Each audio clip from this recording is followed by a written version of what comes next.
Көп нерсени көзгө шылтоо кылса болобу? Суроо. Шейх Мухаммад Салих аль-Утаймин рахималла жооп берип атат. Ан ядхула ал-инсан фи даирати ал-авхан ва фаятаваххам анна кулла ма юсибуху фаху айн. Бул жакшы нерсе эмес дейт. Ар эле нерсе ушундай тарапка кирип кетүү, эмне бир ооруп калса эле көздөн көрү берүү, көз деп биле берүү, бул жакшы эмес. Айрыкча ошо акыркы учурларда ушундай нерсе көбөйүп кетти.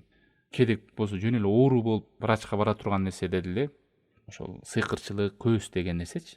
Бардык нерсе көздөн боло бербейт.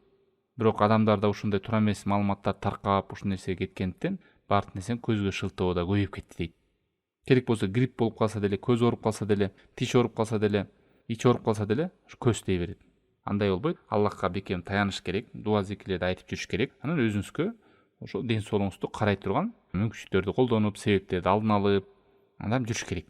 Ушул нерсени ой кылып, көздөп эле такыра адамдарга да жолукпай калып, бүт нерсени көзгө шылтооп, ушинтип ушул нерсени чоң кылып көтөрүп албаш керек. Дуаларды окудуңуз, зикирлерди жаттадыңыз, айтып жүрөсүз, себептерин алдыңыз, бирөөдөн көрүп калган болсоңуз бисмилля, баракалла деп жакшылыкты тилеңиз.